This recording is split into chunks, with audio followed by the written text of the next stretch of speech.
할렐루야. 1월 2일 목요일 새벽 기도를 시작하겠습니다. 사도신경으로 우리의 신앙을 고백합니다.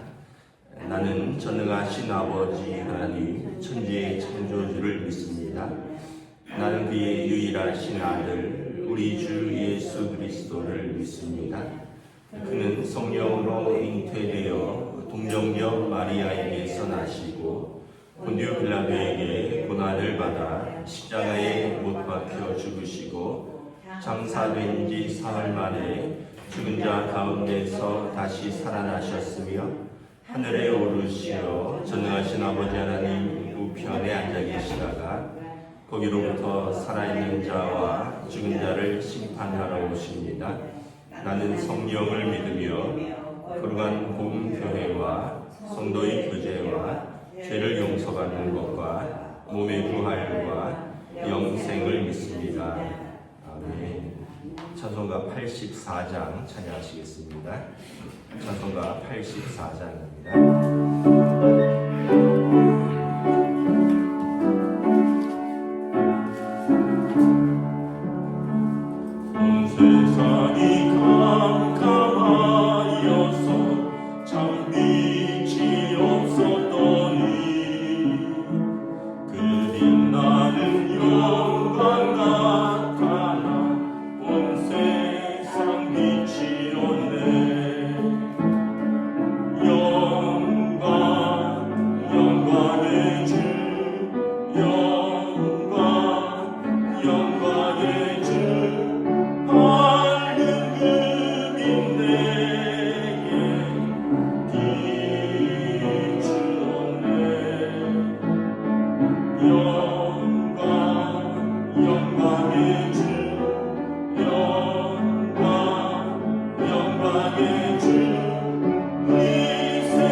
신약성경 요한복음 1장 1절부터 18절까지 말씀입니다.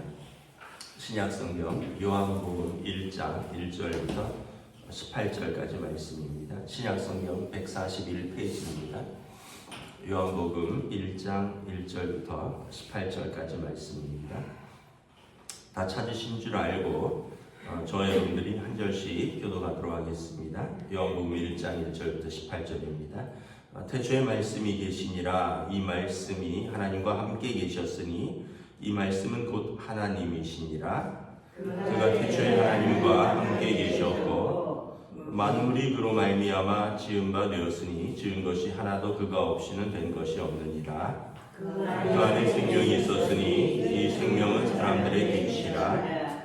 빛이 어둠에 비치되 어둠이 깨닫지 못하더라. 하나님께로부터 보내심을 받은 사람이 있으니 그 이름은 요한이라. 그가 증언하러 왔으니 곧 빛에 대하여 증언하고 모든 사람이 자기로 말미암아 믿게 하려 함이라. 그는 이 빛이 아니요 이 빛에 대하여 증언하러 온 자라. 참빛 곧 세상에 와서 각 사람에게 비추는 빛이 있었나니 그가 세상에 계셨으며 세상은 그로 말미암아 지은 바 되었으되 세상이 그를 알지 못하였고 자기 땅에 오매 자기 백성이 영접하지 아니하였으나 영접하는 자 곧 그 이름을 믿는 자들에게는 하나님의 자녀가 되는 권세를 주셨으니 이는 혈통으로나 육정으로나 사람의 뜻으로 나지 아니하고 오직 하나님께로부터 난 자들이라. 말씀이 육신이 되어 우리 가운데 거하심에 우리가 그의 영광을 보니 아버지의 독생자의 영광이요 은혜와 진리가 충만하더라. 요한이 그에 대하여 증언하여 외쳐 이르되 내가 전에 말하기를 내 뒤에 오시는 이가 나보다 앞선 것은 나보다 먼저 계심이라 하는 것이 이 사람을 가리킴이라 하니라. 우리가 다 그의 충만한 데서 받으니 은혜 위에 은혜로라. 율법은 모세로 말미암아 주어진 것이요 은혜와 진리는 예수 그리스도로 말미암아 온 것이라. 원래 하나님을 본 사람이 없으되 아버지 품속에 있는 독생자의 하나님이 나타내셨느니라. 아멘. 할렐루야. 2025년이 또 시작되었습니다. 하나님께서 새해에도 동일하게 또 새로운 은혜와 평강을 함께 해주시기를 축복합니다. 이제 요한복음을 보는데 요한복음은 사복음서라고 하죠. 예수님의 그 생애와 또 사역을 기록한 것이 복음서입니다. 사도 요한께서 이제 요한복음을 기록을 했습니다. 그래서 예수님이 어떤 분이신가를 이렇게 말씀을 하고 있죠. 1절에 보면 예수님은 어떤 분이시냐? 성부 하나님과 창조에 참여하신 분이다 라고 1, 2절에 말씀합니다. 태초에 말씀이 계셨니라. 창세기 1장에 보면 태초에 하나님이 세상을 창조하셨다 그랬죠. 하나님이 세상을 창조하신 그 하나님과 성부 하나님과 성자께서 함께 계셨고 태초에 하나님이 말씀으로 세상을 창조하셨잖아요. 예수님께서 이제 이 말씀, 여기서 이 말씀은 이제 헬라어로 로고스인데 그 세상을 창조하신 그 말씀을 말하는 것입니다. 그래서 그가 태초에 하나님과 계셨고 함께 계셨고 만물이 그로 말미암아 지은 바 되었으니 지은 것이 하나도 그가 없이는 된 것이 없느니라. 예수님께서 창조의 하나님이시다. 그래서 태초부터 계신 분, 창조에 참여하신 분, 그래서 성부와 성자가 함께 계셨다를 말씀을 하고 계십니다. 이게 왜 중요하냐 하면 예수님께서 예수님의 신성을 나타내는 건데 예수님의 신성이라는 것은 뭐냐면 예수님이 하나님이시라는 뜻이죠. 예수님의 인성은 예수님이 사람으로 오셨다는 뜻이에요. 이제 조금 있으면 이제 예수님이 이제 인성도 나오는데 예수님이 신성이 있어야지 예수님께서 우리를 구원하실 수 있는 거죠. 예수님께서는 사람 인성만 있으셔서는 십자가에 죽으실 수는 있는데 신성이 없으면 우리를 구원하실 수 없는 것이기 때문에 요한은 예수님께서 하나님이시다라는 것을 말씀을 하는 것입니다. 4절에 보면 그 예수님 안에 생명이 있었다. 그리고 이 생명은 사람들의 빛이라 말합니다. 그리고 5절에 빛이 어둠에 비치되 어둠이 깨닫지 못하더라. 예수님 오시기 전까지 세상은 죄와 또 사단의 권세의 어둠 아래 있었죠.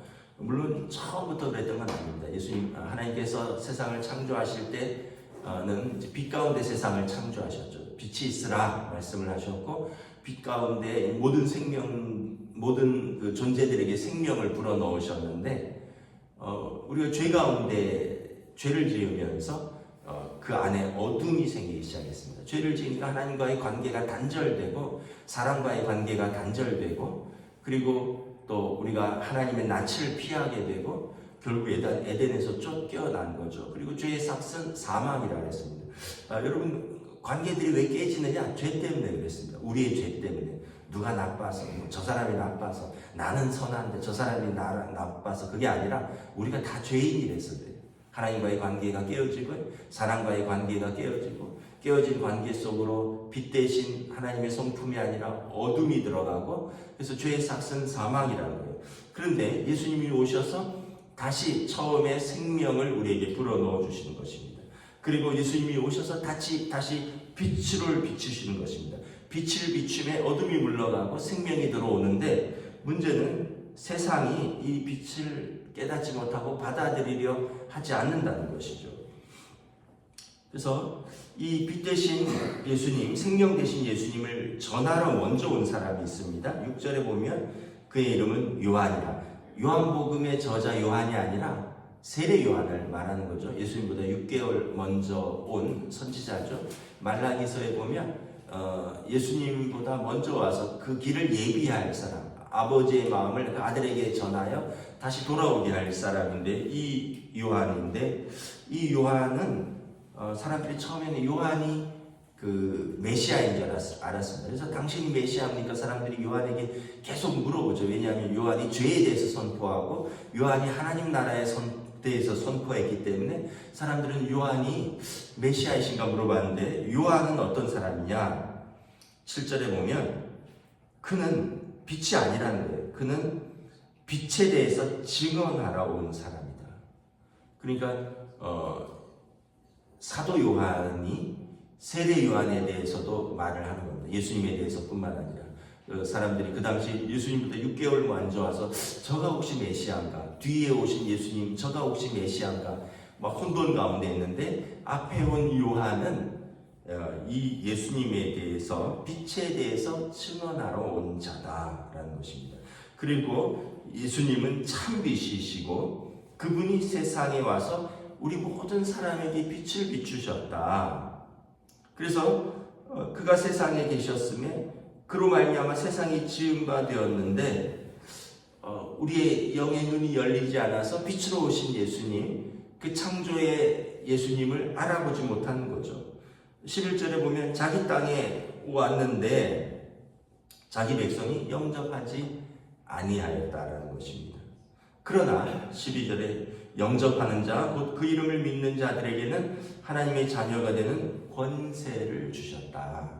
이 굉장히 중요한 말씀이죠. 우리의 복음의 핵심 중에 하나입니다.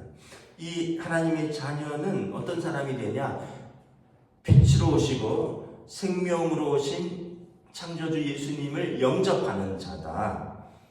영접한다는 것은 어떤 의미냐 하면 마음으로 믿고요, 입으로 시인하고 그리고 그 예수님을 인격적으로 나의 구주로 고백하는 것입니다. 그러니까 마음으로 안 믿으면 아무 소용 없어요. 그냥 혹시 보험처럼 혹시나 뭐 그분이 혹시나 이런 걸로는 아니에요. 우리의 전 인격을 신뢰하는 거예요. 여러분 만약에 옛날에 홍길동이 있었잖아요. 홍길동 근데 이제 그 아버지가 진짜 아버지가 그러니까 아버지는 아버지인데 이제 적자가 아니라 서자였잖아요. 그래서 아버지를 아버지라 불러라 라고 홍길동이 이제 하도 서러워하니까 아버지를 아버지라 불러라 말을 하는데 홍길동이 아버지를 아버지라 부르면 뭐합니까? 형을 형님이라 부를 수 있으면 뭐합니까? 내가 아버지의 자녀로서의 삶을 누리지 못하는데 이게 이제 홍길동의 서러움이잖아요. 그 당시 이제 조선시대 양반시대의 그 적자와 서자의 그 차이인 거죠. 여러분 우리가 하나님을 아버지라고 고백하는데 이걸 인격적으로 고백을 해야 됩니다. 하나님이 아버지면 뭐 하십니까? 내 삶은 이런데 이러면 홍길동이랑 똑같은 거예요. 하나님을 아버지라고 부를 수 있는 권세를 주셨는데 우리는 맨날 홍길동처럼 하나님을 아버지라고 부르면 뭐 합니까? 나한테 뭐 나아지는 게 있어야죠.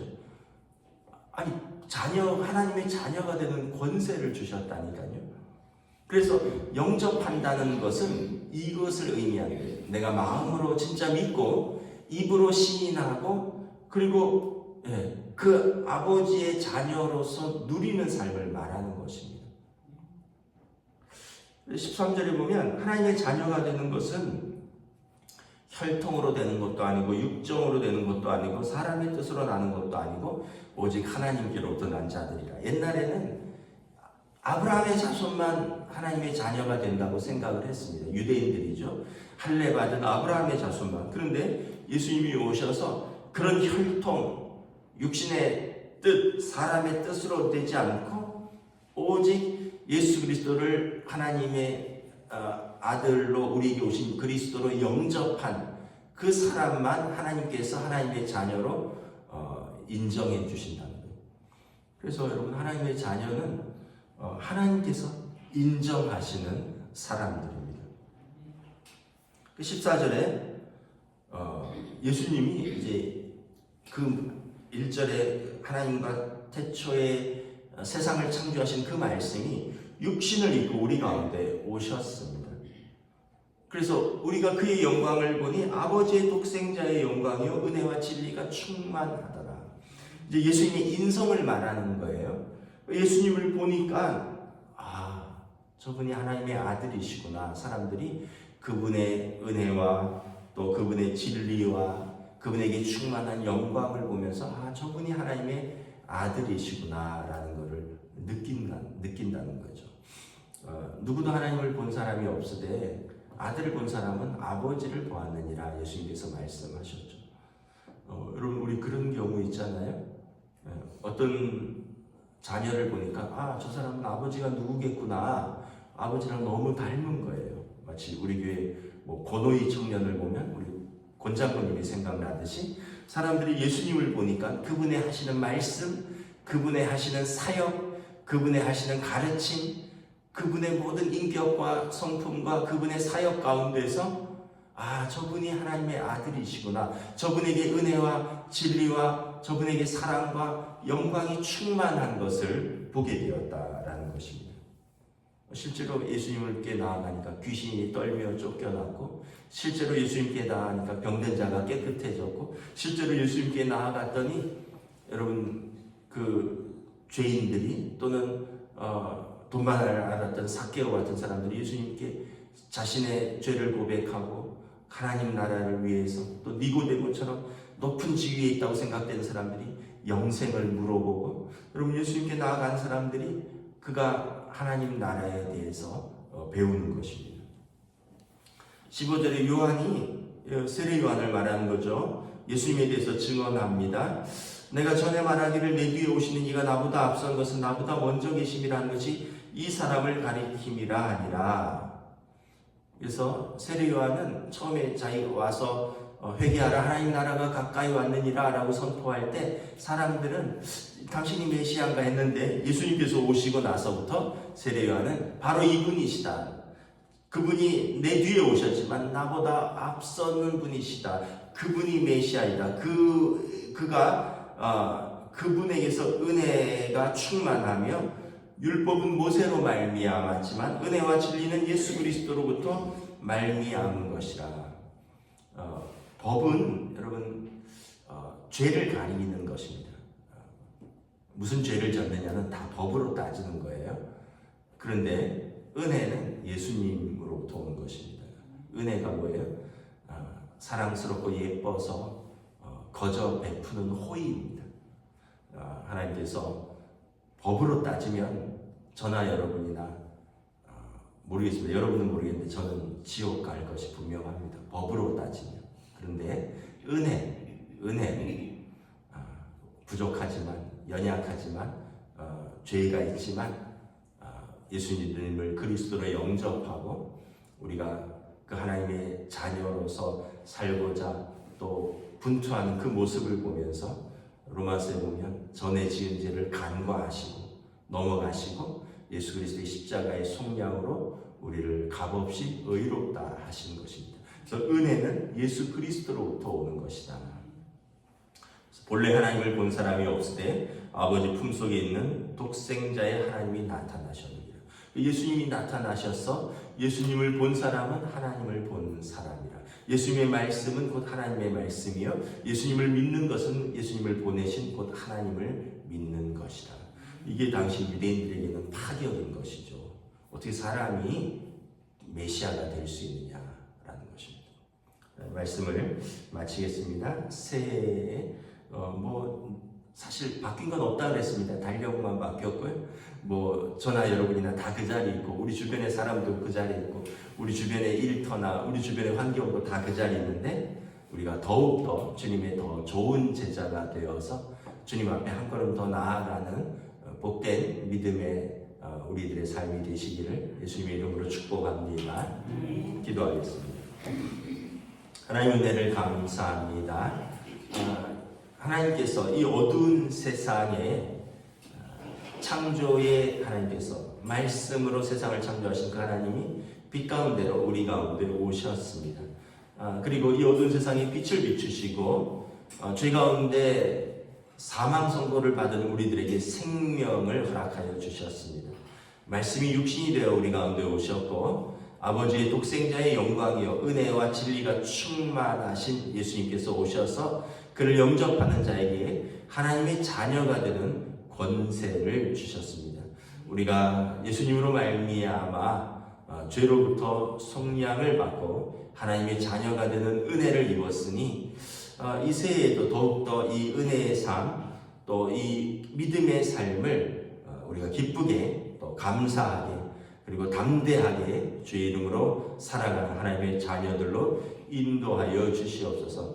2025년도에 여전히 세상은 어둡고 또 여전히 슬픔이 가득하고 여전히 문제들이 있지만 이 문제 많고 어두운 세상에 빛으로 오시고 생명을 불어넣어 주신 예수 그리스도를 영접한 우리들이 예수님을 바라보며 예수님을 전하며 예수님의 더 좋은 제자로 담대히 살아가는 믿음의 한 해로 인도하여 주시옵소서. 감사를 드리오며 우리 주 예수 그리스도 이름으로 기도드리옵나이다. 아멘. 하늘에 계신 우리 아버지의 이름을 거룩하게 하시며 아버지의 나라가 오게 하시며 아버지의 뜻이 하늘에서와 같이 땅에서도 이루어지게 하소서. 오늘 우리에게 일용할 양식을 주시고 우리가 우리에게 잘못한 사람을 용서하여 준 것 같이 우리 죄를 용서하여 주시고 우리를 시험에 빠지지 않게 하시고 악에서 구하소서. 나라와 권능과 영광이 영원히 아버지의 것입니다. 아멘.